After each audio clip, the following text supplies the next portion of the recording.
Hello, and welcome to the 7th Special Forces Group Hurricane Readiness Brief for the 2023 season.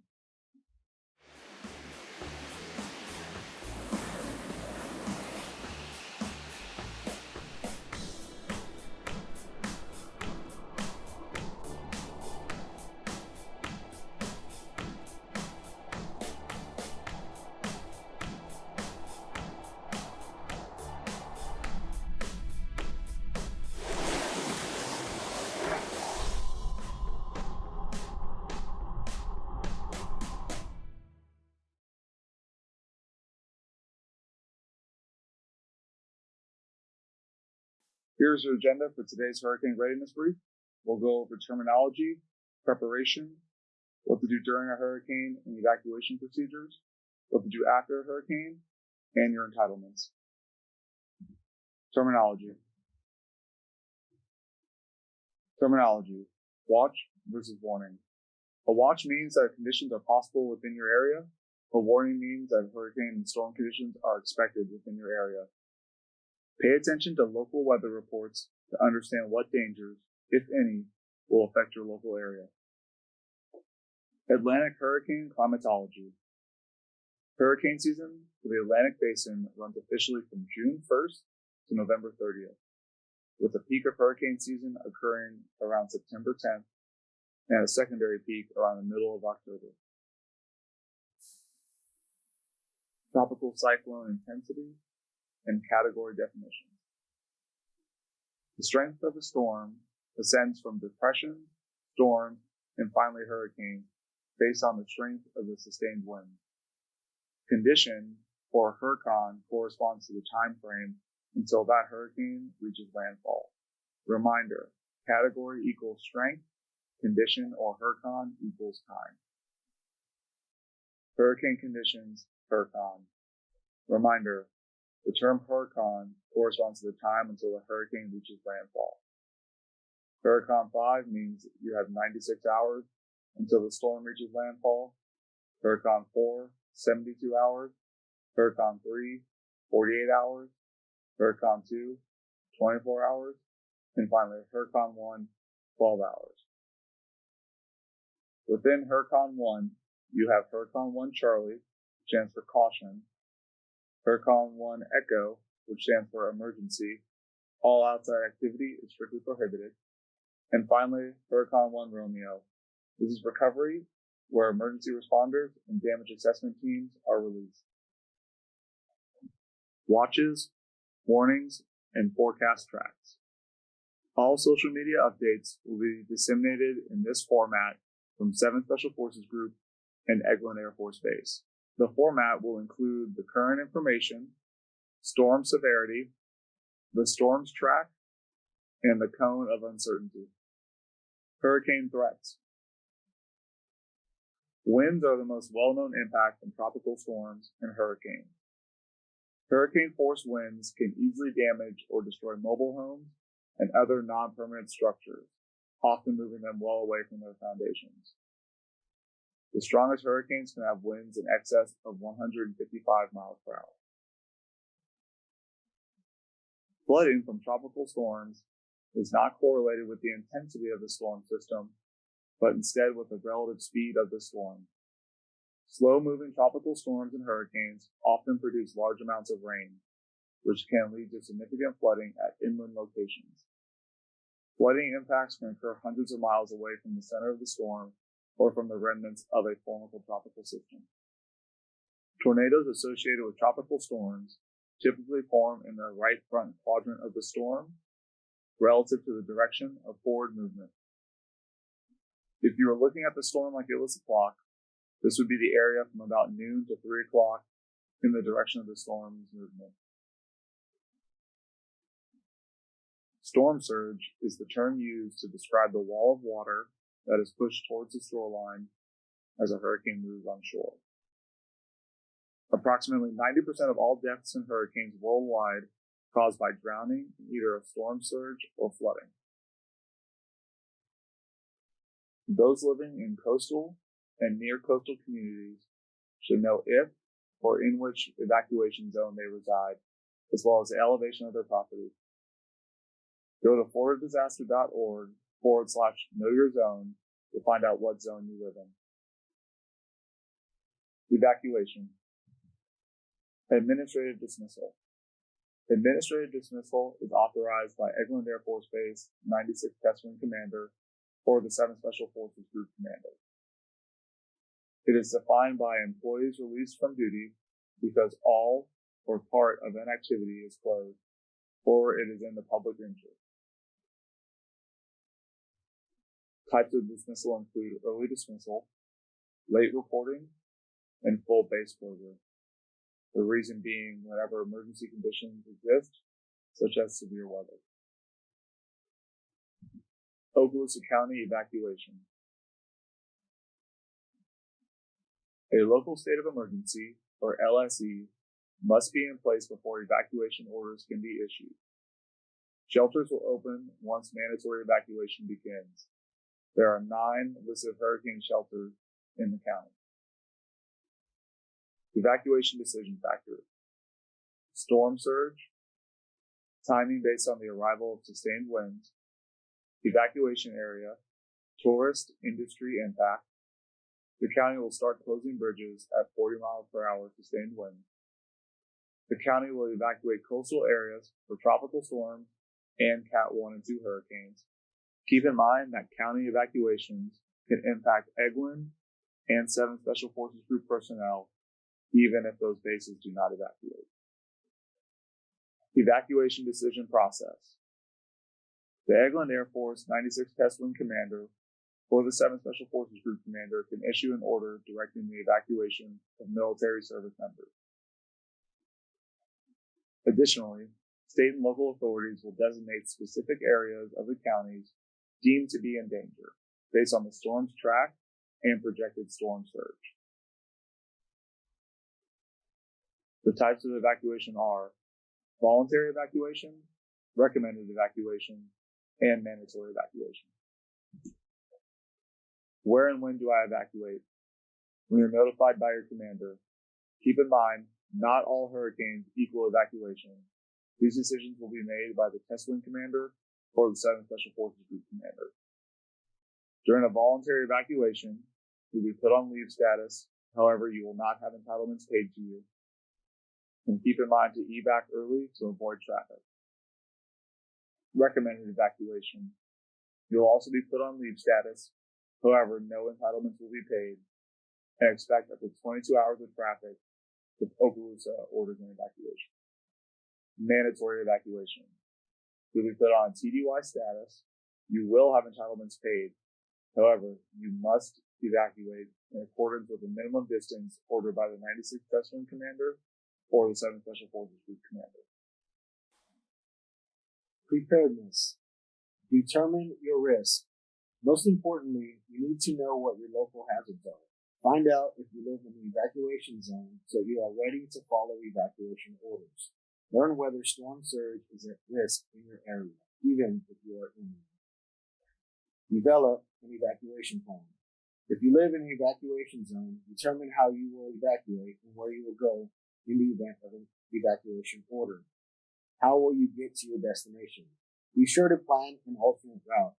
How can you take care of your pets? You don't necessarily need to travel hundreds of miles to be safe, but always make sure your evacuation destination provides protection from hurricane hazards like inland flooding near rivers, creeks, or dams. Assemble disaster supplies. Devastating hurricanes can lead to long recovery times. Be prepared with at least 3 days of supplies or more, including water, non-perishable food, medicine, and pet supplies.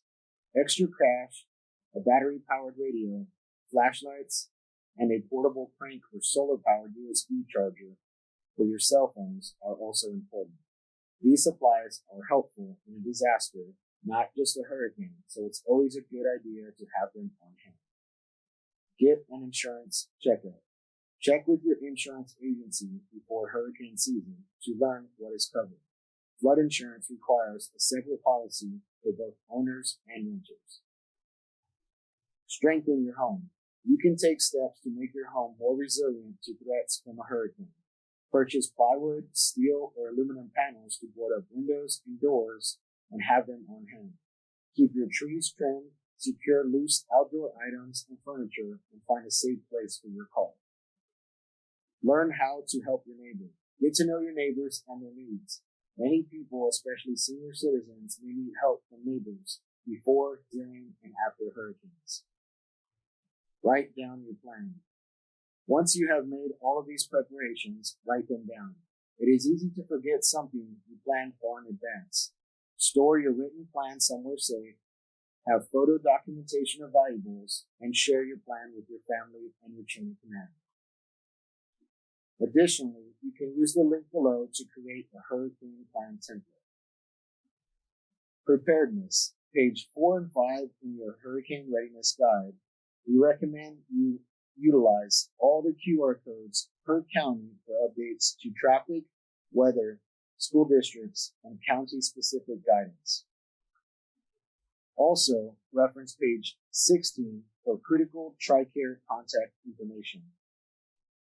We also recommend that you ensure all family members have important contact information for relevant medical care. Disaster kit. Please reference page 8 and 9 in your Hurricane Readiness Guide and the disaster supply checklist on the slide. We always recommend that you start preparing and gathering supplies now, before an emergency.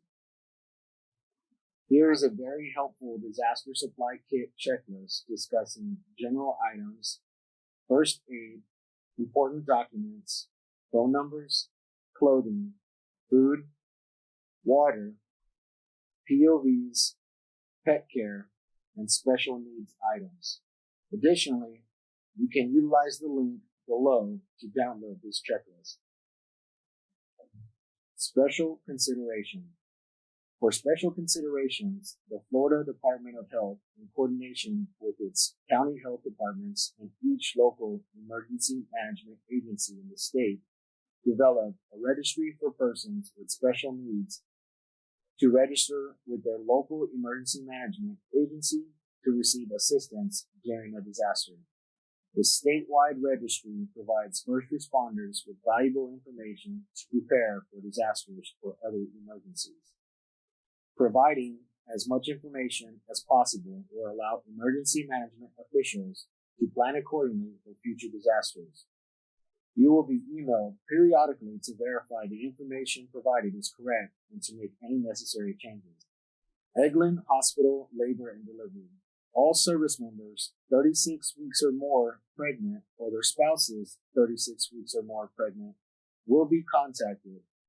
If seen at the hospital, they will be provided medications and medical records in case of evacuation.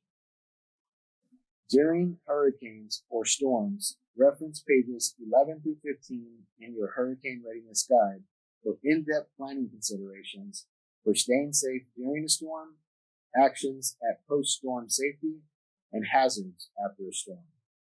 Florida Emergency Management and Visit Florida Information Resources.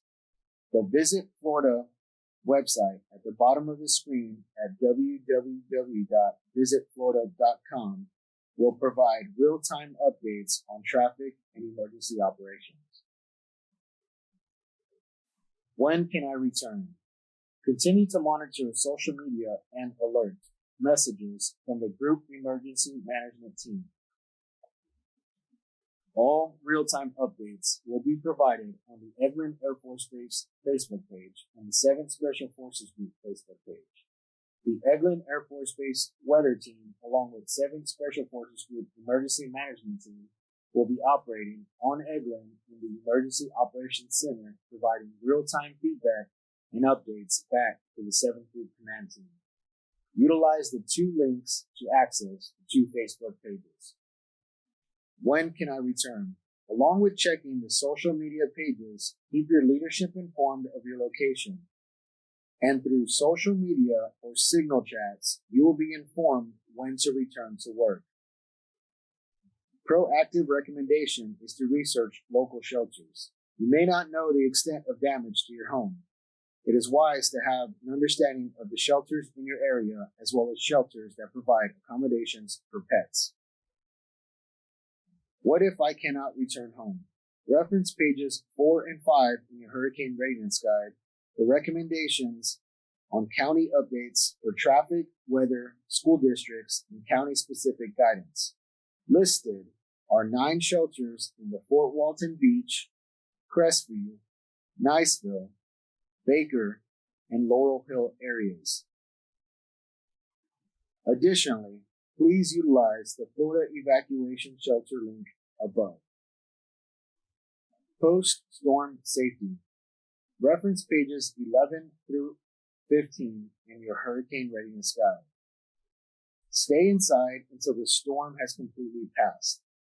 It is critically important that you do not attempt to go outside until the winds have calmed down significantly and the storm has passed.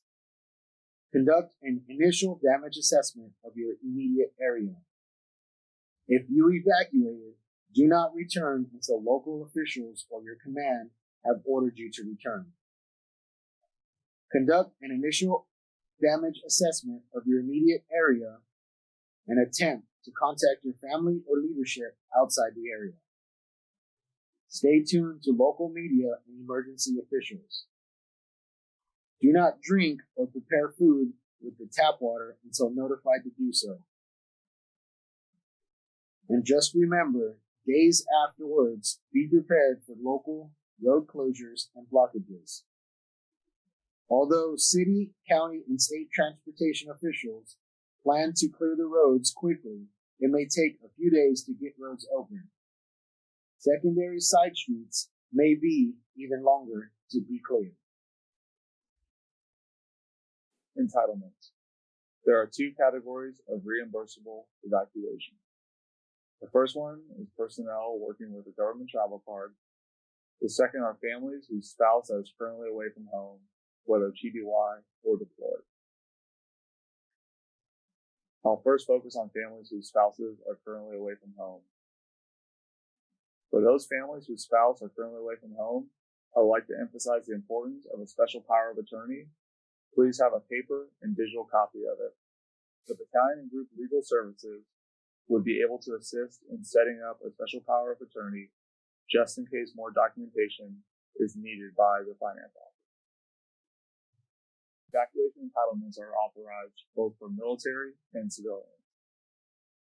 Pending approval, civilian employees may be eligible for reimbursement of travel costs. Keep in mind, voluntary and recommended evacuations will not have entitlements paid back to the civilian or service member. However, you will be paid entitlements during a mandatory evacuation. Evacuated members are paid per diem as a TDY and at 0.655 a mile for travel up to the authorized evacuation radius designated by the group commander or 96th Battalion commander. Military and civilians, personal vehicles can be reimbursed for mileage for the drivers of age. A valid driver's license is required. For payment of dependents, if your dependent is 12 years of age or older, you will receive 100% of meals and incidentals and actual lodging costs not to exceed max lodging rate for that location.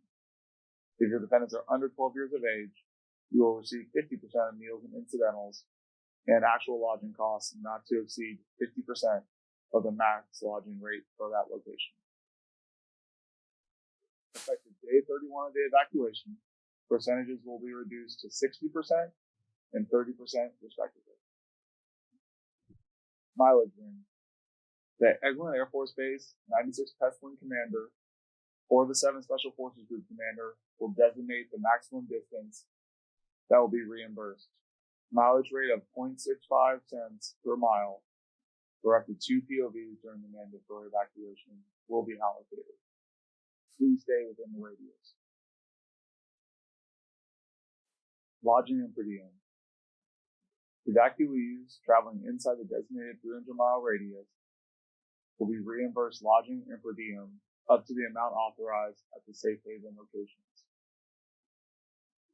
Evacuees traveling anywhere outside the locations of Fort Moore, Georgia, or Robinson Air Force Base, Georgia, or further than a 300-mile radius will have a safe haven allowance paid at the standard CONUS rate, $96 for lodging $50 for meals and incidental.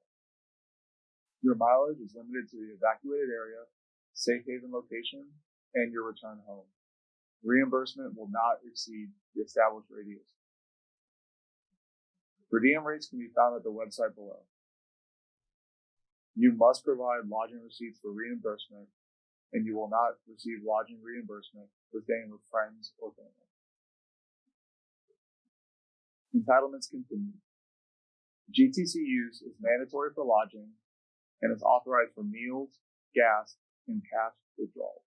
Mandatory evacuation, entitlements are paid to evacuated members at the same per diem rate as TDY and at a mileage rate for travel up to the authorized evacuation radius. For military, up to 2 POVs can be reimbursed if authorized 2 drivers, and for civilians, only 1 POV can be reimbursed. Government travel card, GTC fees. Mandatory for lodging, authorized for meals, gas, and cash withdrawals. Only use it during a mandatory evacuation. GTC don'ts. Do not use your government travel card to purchase personal items, i.e. clothing, or use at unauthorized merchants, i.e. liquor stores. Evacuation orders and travel vouchers. Travel orders will be created upon your return. Initial departure is based on 96 Test Wing or 7th Special Forces Group Commander Directive. If you are a dependent of a deployed personnel, someone on remote assignment, or without access to a government travel card, contact your first sergeant for filing a cash advance for travel. Your voucher will be filed and processed manually via mass briefing. Please ensure all dependents are on the AdPass roster. Note, DTS will not be used either to create orders or file a travel voucher. Legal efforts. For legal recommendations, make sure legal affairs are in order. Ensure you have a will, power of attorneys, medical for yourself and children, and if evacuating with someone other than your child, make sure you have a power of attorney for the child from the parent or guardian. Ensure you have a living will. Have an advanced medical directive. And always take all important documents with you if you evacuate.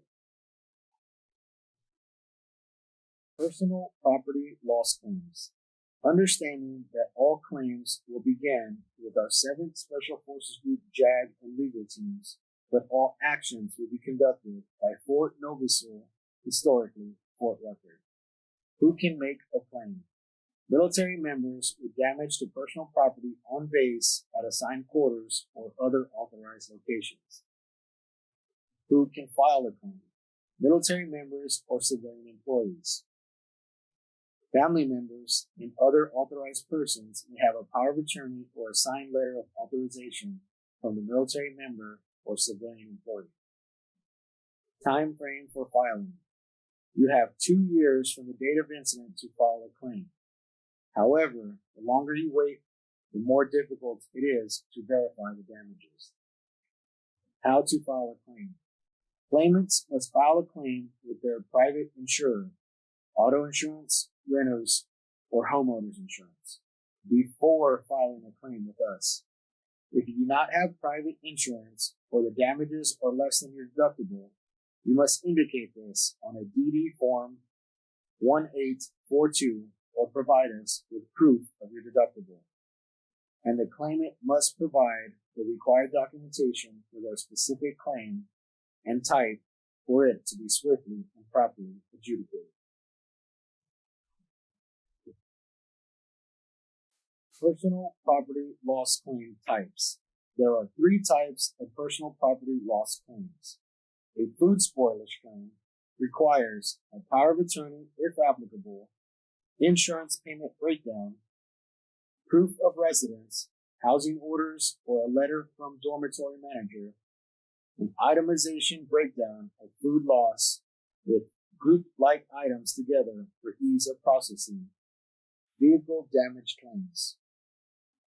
require a power of attorney if applicable, vehicle registration, insurance payment breakdown, and information to support vehicle location and damage sustained, as well as 2 repair estimates. Personal property loss claims type. Personal property damage claims require a power of attorney if applicable, insurance payment breakdown, a repair replacement substantiation, proof of residence. And again, please understand that all claims will begin and be assisted with the 7th Group JAG and legal teams that will be actioned by Fort Novasil, historically Fort Rucker. Legal Office Points of Contact.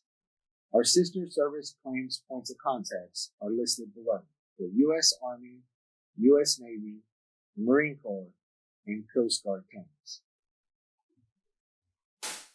Points of contact. Our final slide is the 7th Group Points of Contact. If you have any questions or need any assistance, please do not hesitate to contact us, and we will ensure you and your families are taken care of.